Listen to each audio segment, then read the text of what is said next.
အားလုံးပဲမင်္ဂလာပါခင်ဗျာကျွန်တော်တို့ Independence Stat Channel ကနေပြန်လည်ကြိုဆိုလိုက်ပါတယ်ဒီနေ့မှာတော့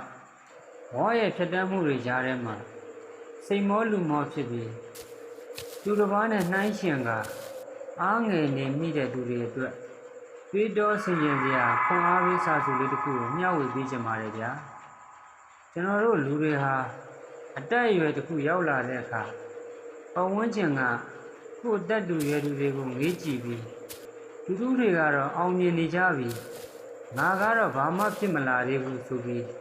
စိတ်သက်ကြအားငယ်တတ်ကြပါလေငယ်ချင်းတွေအိမ်တွေကားတွေနဲ့ခြေကျနေချိန်မှာကိုကတော့ရုန်းကန်နေရတော့မယ်ဆိုပြီးဘဝကိုစိတ်ပြတ်မိတတ်ကြပါတယ်ဗျာဒီလိုအချိန်မျိုးမှာဘာဝတရားကြီးရဲ့လှပတဲ့ဖန်တီးမှုတွေကို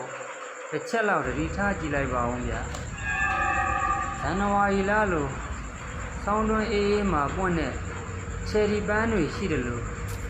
ဧပြီလလို့ဝေဥရာဒီမှာမှရဲရဲတောက်ပွင့်ကြတဲ့ဗရောက်ပန်းတွေလည်းရှိပါတယ်မိုးရာဒီမှာမှလှလှပပဖူးပွင့်လာတဲ့ကြာပန်းလေးတွေလည်းရှိကြတာပါပဲဗျာ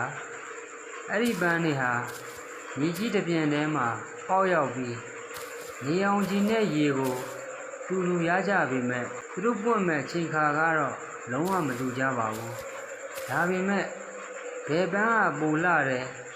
ဘယ်ပန်းကပူစောစောပွင့်ရမယ်ဆိုပြီးချင်းချင်းပြိုင်ဆိုင်မှုပူပန်နေတာမျိုးမရှိပါဘူးဗျာသူတို့ဟာ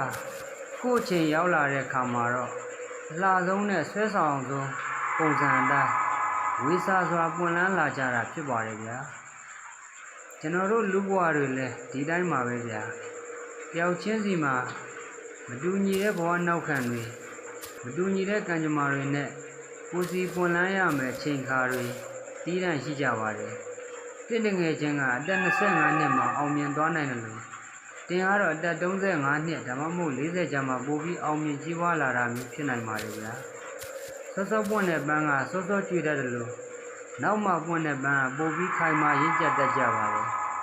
ဒါကြောင့်အခြားတို့ရဲ့အောင်မြင်မှုကိုကြည့်ပြီးကိုယ့်ရဲ့စောပိုင်းခြေပိုင်းခြားလေးနဲ့နှိုင်းယှဉ်ကစိတ်ဓာတ်မပြတ်ပါနဲ့ဦးဗျာဝါမှာအဓိကရေးကြီးဆုံးကဘယ်လိုစောစောရောက်တယ်လဲဆိုတာထက်ကိုလျှောက်နေတဲ့လမ်းကြောင်းပေါ်မှာရရှိနဲ့မှန်မှန်ကန်ကန်ရှောင်လန်းနေရလားဆိုတာပါပဲလောကကြီးမှာအလဟတ်တက်ဖြစ်သွားတဲ့ကျိုးစားမှုရဲ့လို့မရှိပါဘူးဗျာဒီနေ့တင့်ရဲ့ကျိုးစားအထောက်မှုတွေဟာညီကြီးထဲမှာမြစ်တွယ်နေတဲ့အခြေမို့လို့လူတွေမမြင်ရသေးတာဖြစ်နိုင်ပါလေတင့်ရဲ့ချိန်ခါရောက်လာတဲ့နေ့မှာတော့တင်ဟာလဲလူတိုင်းငေးမောရလောက်တဲ့အထိလှလှပပနဲ့အောင်မြင်စွာပွင့်လန်းလာမှာတည်ကြပါပဲဗျာစိတ်ရှိလက်ရှိနဲ့